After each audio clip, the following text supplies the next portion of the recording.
Welcome back to another episode of First Light, the place where transformation begins one conversation at a time. I'm your host, Chris Keller.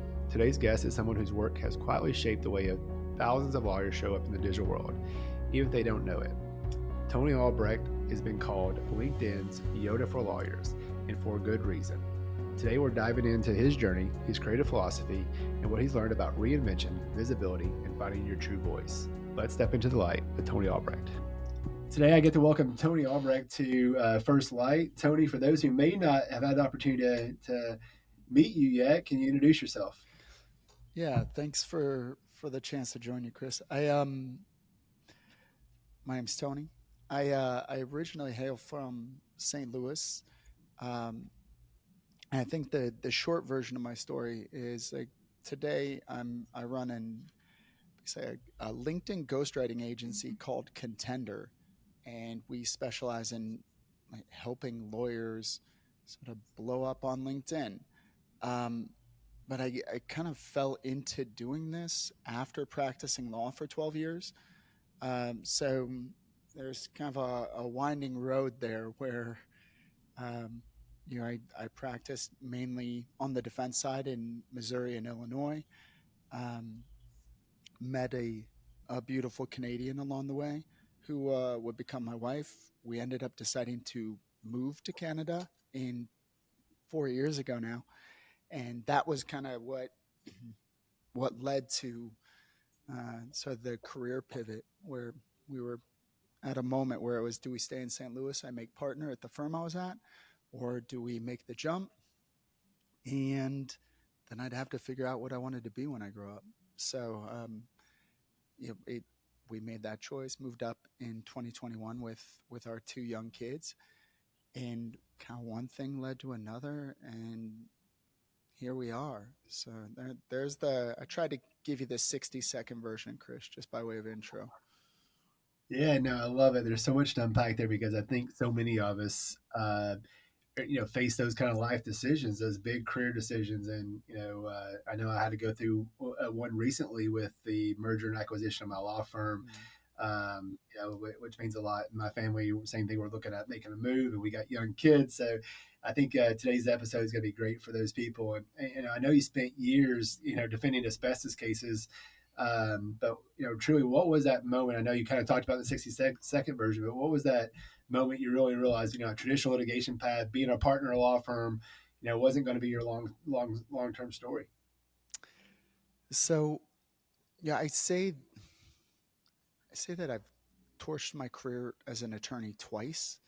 The first time I did it was about 3 years into practicing, and about 2 years of that was on the asbestos circuit out of St. Louis and Masson County, Illinois, the biggest asbestos docket in the country. And at at that point, like going all the way back to 2012, 2013, um, I was 30, didn't have wife, kids, and like there came a point where I was just I I kind of was ready to already not be doing that. Um, I ended up doing the whole sell all your stuff, quit your job, and go travel thing in 2013. I intended to take a 1 year sabbatical traveling in Southeast Asia. That 1 year sabbatical ended up turning into 4 years between full time roles. I was basically like working as a contract attorney for the firm that I had left throughout that time. So I kind of stayed relatively sharp, I would say, in my skills. But but that was kind of the first time where I was really kind of wrestling with those questions. And then I say I met that Canadian, my wife Seville, when we were both traveling in India. We actually met during 10 days of silence, like up in the mountains. It was a pretty good story in and of itself. But we got married in 2016. We were ready to start a family, so kind of went back to litigating in St. Louis. Spent another 4 years doing that, and then that inflection point in 2020 was really about uh, at that point I felt like I could see my future if I kept doing what I was doing. I could see what the next 15 years of doing that looked like, and it was a nice life. Like it had a lot to recommend it, but I didn't want it. Like there wasn't really a spark there, uh, and that was kind of ultimately. So it was either do we take the that safe path, um, or do we take a leap into some something unknown? Uh, we decided to do that one. It was much more exciting, but it's worked out so far. So did I Let's even talk about answer that that too. question? Did I was I even Yeah, no, you did. It's awesome because that's we all get faced with that decision, and there's the safe path that's the path that's most traveled, and then there's the leap, the jump that is a lot scarier. And a lot of times we just go with the safe option. So, talk about taking that jump, reinventing yourself, and what does that reinvention kind of actually feel like now? Yeah, there's a line that I quote more often than just about any other that's from the novelist Ray Bradbury. Something to the effect of we must continually be jumping off cliffs and growing wings on the way down. And so, the way I describe it, um, we we're presented with a story for success. Like we all know, go to school, get good grades, get the degree, get the next degree, yada yada yada. Um, and for a lot of people, that story works, and then it seems like for some of us, that story doesn't work so well. And I, my path is one where I kind of spent my teenage years and most of my 20s just trying to quote unquote behave myself and trying to jump through the right hoops and achieve, do everything I was supposed to do. Um, and eventually, I mean, one of the things that I write about online and that's core to my whole story was kind of struggling with alcohol fairly young. And I write about how I hit rock bottom in a jail cell on the island of Guam 6 months into my career. That it was like my first job practicing was working for a solo practitioner on the island of Guam, 10,000 miles from home.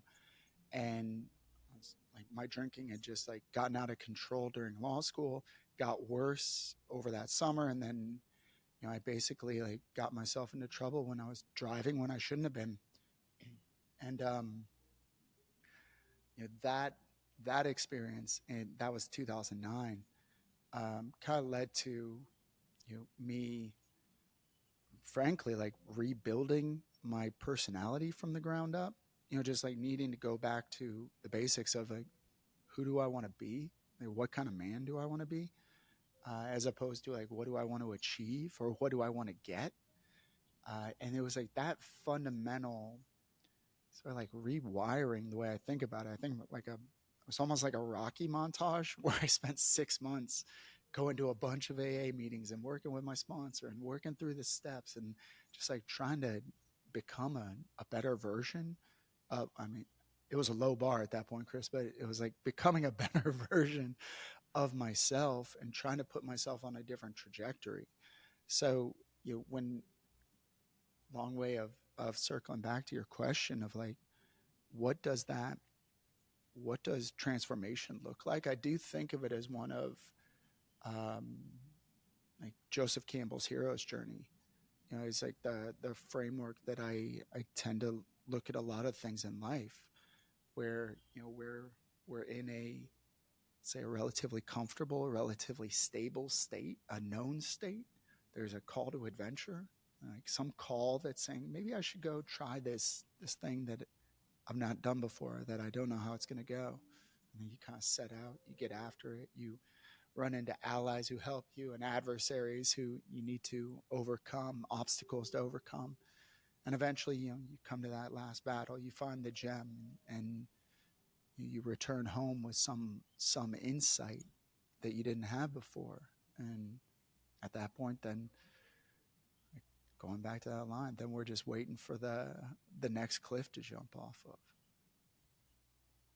You and I share that journey. I haven't made it as long as you have, but I'm 2.5+ years now without alcohol, and obviously the Right best on. uh, decision I ever made in my life. And I've talked about that a lot here, but it was exactly what you talked about. I had to reinvent myself from chasing achievements versus chasing who I wanted to be. And so once I really decided who do I want to be, what does that person look like, and started going after that versus trying to achieve the external markers, the bigger house, the nicer car, Yeah.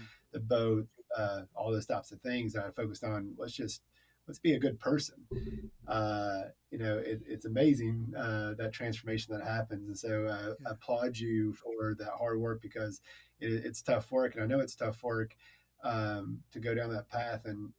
But I have to ask. I mean, you ended up in a jail cell in Guam. I mean, you just kind of threw that out there. Let's talk about some of those travels and a little bit, and what those travels kind of taught you in life. And it sounds like you've been all over the world and experienced so much. So I would like you to go in a little bit more about your travels and the impact that that's left on you, and how that's made you who you are today. Sure. Yeah, happy to. Although, just real quick, good on you for the 2.5 years. That's awesome.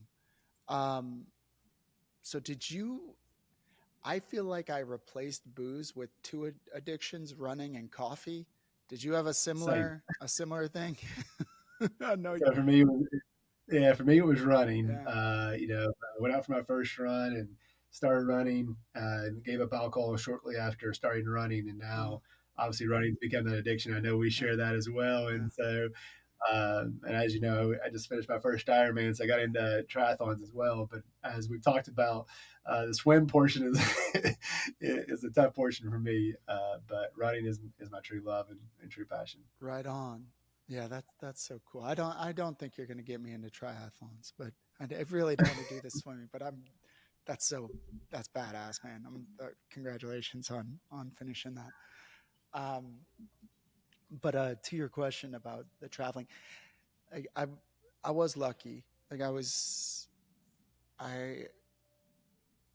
I was I feel really grateful that I had that time, um, where I was able to spend time in about 2 dozen countries. And um, I don't tend to think in terms of bucket lists, but there were like a number of those things, whether it's that silent meditation retreat, or I had the chance to walk across Spain. Actually did that twice on this pilgrimage route called the Camino de Santiago. And I've like been to South Africa, and like been in close to those wild animals, and actually ran an ultra marathon down there in Cape Town 10 years ago. And it's like been able to do a lot of kind of, I mean, interesting things all over the world. And a couple of the biggest things that have really stuck with me, the biggest one honestly is like wherever you go, there you are. Just that idea. Like one of the way I ended up on Guam out of law school was, this thing that they describe in AA as like a geographic cure. This idea that if things aren't working out for you where you are, then just move. And by virtue of changing your scene and your setting, you'll change your outcome, or the results you're getting. And Guam was sort of a rude awakening that no, I was just as dysfunctional and chaotic on Guam as I was in St. Louis. That didn't change. But the thing that as I kind of traveled to different countries and had a lot of different experiences, as I was getting older, was just seeing how how much people are the same, and how much I'm the same depending on where I'm going. So if I want to if I want to make better things happen, then most of the time the change that needs to happen is between my ears, or it's about opening the heart in some way that I've been failing to do. um, and that was the big one. The other thing that comes to mind is around, let's say, around identity, where you know I'm sure you understand this intimately, like just how tied up we get with being an attorney, or it could be like being a business owner. But for me, it's like I was so wrapped up in the identity of being a lawyer, um, that my travels kind of helped break me of that, of the being so tied to what that means. And that was by virtue of like spending a lot of time in places where nobody cared. Like people just totally did not care at all, um, that I was a lawyer back in the US.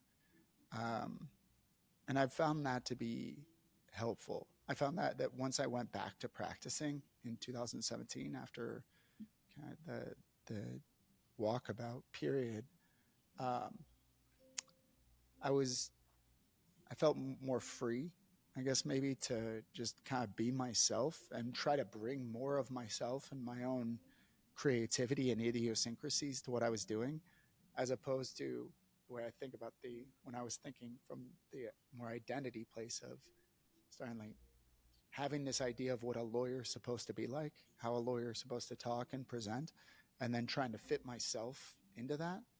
Um, yeah, traveling kind of helped me break free of that, I think, which I think has served me fairly well. Yeah, it's awesome. I do got to talk to you about LinkedIn Yoda for lawyers. You kind of become famous, and so one thing that I didn't understand or appreciate, and you hit on it, is like I had this identity as a lawyer, but I really didn't understand or appreciate personal branding. Mm-hmm. I didn't know what it meant to have a personal brand or how important a personal brand was. I just kind of expected that the law firm had a brand and people knew the law firm name, and that's just that's what mattered. And the law firm was about results and putting up our results. And I was never about storytelling or telling my story or creating this brand. And then LinkedIn for me, again, was like this other platform now that I have to go try to use, outside of Facebook and Instagram and TikTok and all the other different channels. But LinkedIn is just this powerful network for professionals. And so I want to talk about how you became that go-to guy for legal content and LinkedIn, and how LinkedIn can really be a tool for that personal branding for attorneys and for professionals. It's not for just attorneys, obviously. Mm-hmm. It's for all professionals. So if you could kind of hit on this business that you've created, this market that you've created, and how important it is. Sure. I know it's a big question there. I'm going to try to answer this in less than 3 minutes. Let's put 3 minutes on the clock. Let's roll. So, I say that I was allergic to the term personal brand really through, I would say, 2022. Like I had started Contender and I still did not like talking about personal brand. Frankly, I still think it's not a great term. I think it comes across as synthetic and doesn't effectively capture what we're talking about. I tend to talk more in terms of a magnetic online presence, which there's a reason that that term has not supplanted personal brand. It's like we're still workshopping it, but the, the thing that I I like it better. It sounds thank you. Well, the thing that I stumbled on, um, once I started paying attention to LinkedIn, and this was after I left the practice, my buddy who runs a consulting company and I hatched a plan where I would take on a business development role for his company. And he said, "You need to learn LinkedIn." So, all right, man, I'll take a shot at it. But like just about every lawyer, I had more or less ignored it throughout my time in practice. And once I started paying attention, um, I did a couple courses, started like following people, yada yada, and there came a point where it just sort of opened up in a new way. I feel like it was a kind of matrix moment where um, I sort of discovered how to attract attention on that platform in describe a meaningful way. Um, and it was not long after realizing like the power of that platform where, like I think most social media, we think in terms of like if you're creating content, then either it's maybe it's in a Facebook context, like an old school Facebook context where you're like letting your friends and family know what you're doing, or it's in more of, let's say, like TikTok style, where it's, we're trying to be influencers. And what I realized about LinkedIn was it's the world's nerdiest platform. It's like we're not trying to be influencers out there, and it's not really designed for influencers. It's designed for people talking shop, like professionals talking about what they do, what makes them good at what they do, what they care about. And once I still don't describe myself as a marketer. I'm a lawyer who accidentally got good at LinkedIn. And what we've been able to do over these 3 years with Contender is basically just help lawyers tell their stories, as you were saying a minute ago. That because of the way we all learn LinkedIn, um, and this goes to the point of like the power of a personal brand, because we all learned LinkedIn one way, and I would say that's the wrong way. We learned it as a place where you apply for a job, you go to post a job when you need somebody, or you basically share a company press release. Like that's basically what LinkedIn is for. Because we all learned it that way, just about all of us, um, it creates this dynamic where we all have an account. And we all tend to log in at least every once in a while. But because of what we think LinkedIn is for, um, nobody was saying anything interesting. Right? So it created this environment where everybody's there. The LinkedIn algorithm optimizes for what is interesting. And if you were willing to say something that was more interesting than a press release, you're you're able to collect a disproportionate amount of attention pretty quickly. And that's where the personal brand comes in, is that if you can get clear on who you are, what you're about, um, I work with my clients. We start from a place of identifying your corner of the internet. What's the piece of digital real estate that you are out to claim and own? If you can get clear on that, the mission you're on, the change you're seeking to make in the world, and you just communicate, you just express those, you tell stories that are about, if it's you, Chris, then it's stories about your career, or it's stories about building your firm, or it's stories about the challenges you're taking on with the Ironmans, with running, with writing books. It's like talking about those things you're doing outside the office.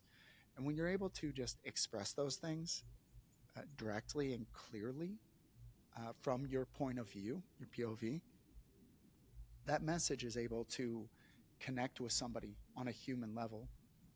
It can resonate with somebody in a way that helps them feel like they know you better. And depending on how you did it, they, they like you more, they trust you more. Um, so that was not 3 minutes. You sent me down a rabbit hole, Chris. Yeah, no, I like it.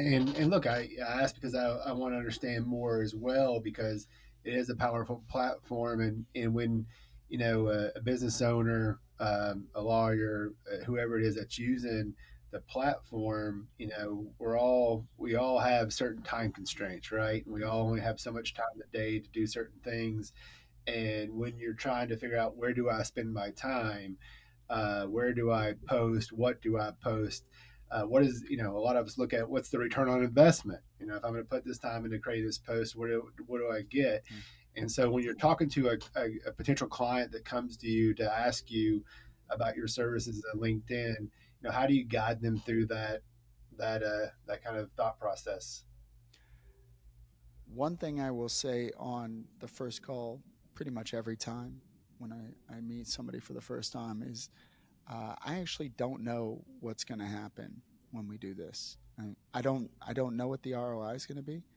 Um, I don't do lead gen. I don't actually know how to do lead gen.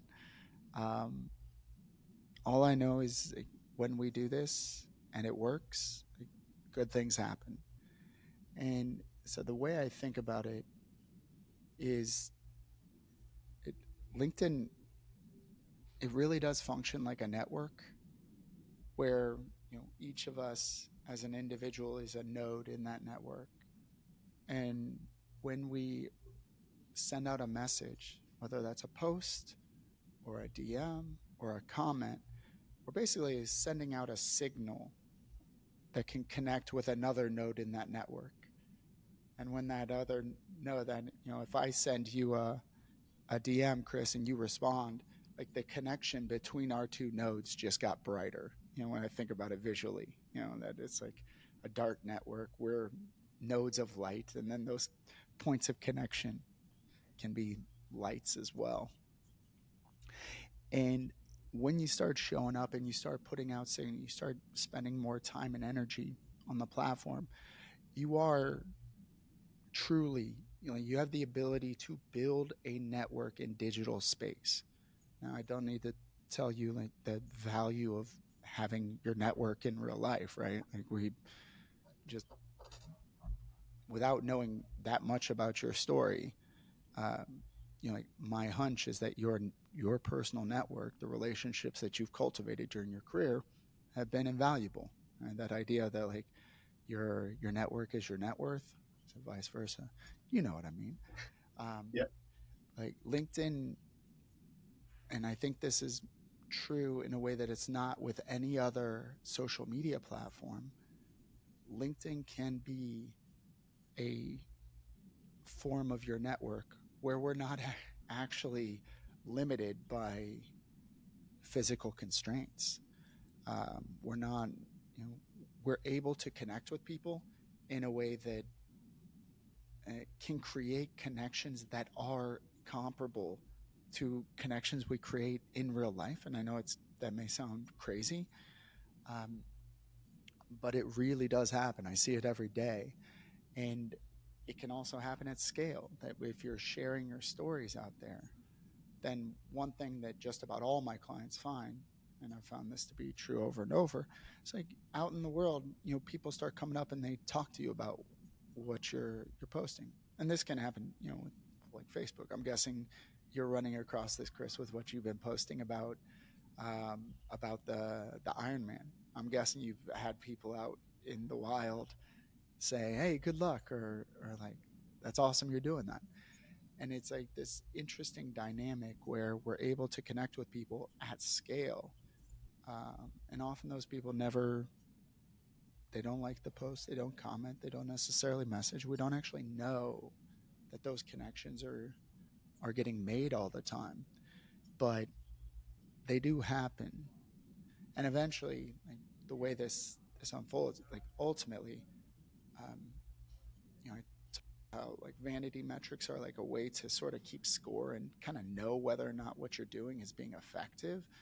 But the vanity metrics, like how far posts spread, how many people like them, yada yada, um, those aren't the point. They don't move the needle for anything we're trying to do in a meaningful way. So like, what I'm really looking for are like new conversations that are happening, or like new referral relationships, or previous referral relationships that are strengthening, um, and opportunities like talent. Like if you attorneys or support staff who are reaching out wanting to come work for your firm, like opportunities to speak, whether at at a bar association, at a AHA chapter, like those kinds of opportunities. Um, so it's something that looks different depending on who the person is and where they're at and what they're trying to make happen. Um, and it's always, I know I had one client who got asked to go on The Bachelorette earlier this year, which was funny. He didn't do it. His girlfriend wouldn't have liked that, but yeah, you never know what's going to pop up. And I want to ask you about that because I think that's one thing you talk about, and I think you do so well is the storytelling part. And so when I look at so many people or so many attorneys or business owners that are trying to enter into the digital world, it's a lot of the same thing. What to do after a car accident, and do these three things, and it's all kind of ad based and action based, call to action kind of stuff versus telling their story. And so talk about that, the power of storytelling, and again, I think really the dynamic is, and from what I'm picking up is, posting for attention versus posting for trust. Mm. A lot of times we're posting for attention, we're trying to get attention, and then there's the other part where we're building that trust relationship. And I think a lot of attorneys have a hard time, and not only attorneys but business owners, like opening up, being vulnerable online, sharing their story online, and talk about how you really help people to tell that story, to build that trust, to gain that trust, versus just posting to get attention. Right on. That's a great question. Although I think I'd draw a distinction between posting to build trust. Hmm. And I would say like posting to establish authority, maybe, as like ultimately whoever we are out there, we are trying to get attention, right? Like that is the goal of showing up, right? That we're attracting the right kind of attention from people we're wanting to connect with and develop relationships, right? So the the thing that we've stumbled on and developed some skill around is how we attract that attention and can attract a lot of attention by doing exactly what you're saying, Chris. Like using storytelling to build trust, to build affinity with folks on the other side of the screen. So the way I think about this is you there's that idea, I forget who said the line that I like, if information was the problem, we would all be millionaires with six packs. Like that idea that, you know, as you said, I think a lot of us, when we think about coming to LinkedIn, and this was true for me, if we go back 5 years, um, this was how I thought about LinkedIn, that if I was going to post something, it had to be like just the facts, ma'am. And I had to make sure it was perfect. Right? And I think a lot of us still have that approach where we're focusing on the what, on the information we're trying to convey. And there's nothing wrong with that. I would argue it's better than posting nothing. Um, but again, it's not particularly interesting. And there's a more fundamental issue, which is if you are expressing something that anybody else on the planet or any other lawyer in your market, in your state, in the country could post without changing a word, and it's equally valid for them to say that, you're you're leaving a lot of upside on the table. And so where we I want to love that. start, going back to what you said about like that question about personal brand, like we want to start from a place of who are you? Like what are you trying to do out here? Like not on LinkedIn necessarily. What are you trying to do in the world? Like what's the mission you're on? Let's start from there. And then whenever we're posting something, I'm thinking about two things. Maybe I'm thinking about more than two things, but I'm really focused on two things. Number one, what's the point? What is the point? What is the insight that we are trying to convey here? That's one. And number two, why are you the one expressing it? How are we showing enough of you in this thing that we're doing? How are we providing enough detail or enough of your language or enough some glimpse into your life that when that post comes across, that post, I mean, somebody else could post it, but they're going to be posting stuff that has some stuff that's specific to you and your experience. So that's kind of how I think about that. I love it. That really hit home for me, and made it all made sense. The last thing I always talk to guests about, and I know is extremely important, true for you, given what you've shared, but um, talk about how you keep yourself in a good place. Running a business, being married, having kids, building your business. I know you've ran ultra marathons. Obviously, The 10 days of silence is incredible. I'd love to do something like that. So talk about those daily habits that keep you grounded, keep you healthy, keep you showing up as the best version of yourself. So I describe myself as possibly the world's least disciplined person. So when it comes to when it comes to habits, not my strong suit. Um, what I so to compensate for that, what I tend to do is try to make rules for myself and then reverse engineer and just try to get my behavior to align with that rule or that sort of outcome I'm trying to get to. Um, so, for instance, like I'm terrible with training, but if I put a race on the calendar, then I'm going to reverse engineer to okay, what do I need to do between now and then to make sure I don't you know totally blow up when race day comes. Um, or on the home front, my this year for me has been really big on boundaries. Um, like I got diagnosed as ADHD at 40, which that's been an interesting ride as well. But just like, so I've been learning a lot about uh, why I'm as distractible as I am, and why I tend to like hyper focus on certain things, and why I've such a hard time turning my mind off even when I get home from work. Um, and so to the point about the rules and the goals, like I've had a goal of when I'm home, like be home. So it's a in the same way that like with a race, then it's like okay, I'm gonna run this many miles this week, and I'm gonna do it in 4 runs or 5 runs. In the same way, it's like okay, this week I'm going to spend this many nights um, or this much time this weekend where like the phone is just in a cabinet or it's like it's just in another room and just like really trying to cut myself off. Um, the habits thing is something I'm still frankly trying to get the hang of, but, that's how I think about trying to do better. It's just like identifying the outcome I'm trying to get to, like planting that flag in the ground and then kind of seeing how we can reverse engineer making that happen to get to that goal. And then that's powerful. We all have to have those rules in life and those non-negotiables, and I think that's incredibly powerful. Yeah. The last thing for those who want to reach out to you or contact you to work with you or to learn more, what's the best way for them to reach you? LinkedIn, obviously. I'm Tony Albrecht. You can also learn more about us at contendercreative.com. Awesome. Thank you, Tony. I appreciate your time. No, thanks a lot, Chris. This was fun.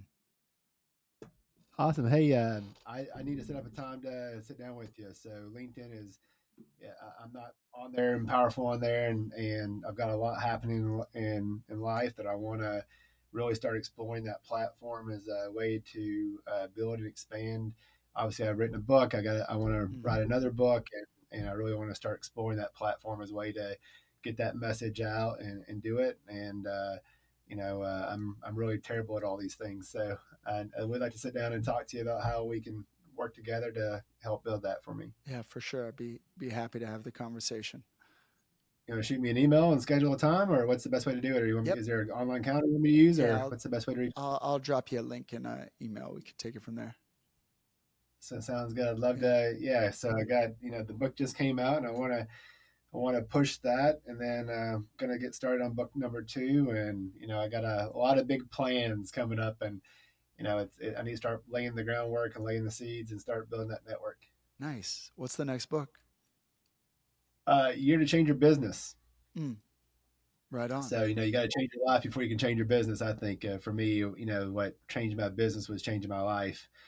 And once I, started changing me and who I am and making myself the best version of myself, then I could show up to work as the best version of myself. And then that allowed me to build and grow and scale my business. I mean, obviously, I had help along the way with coaches and mentors and people like Mike Morris and John Knockhazel.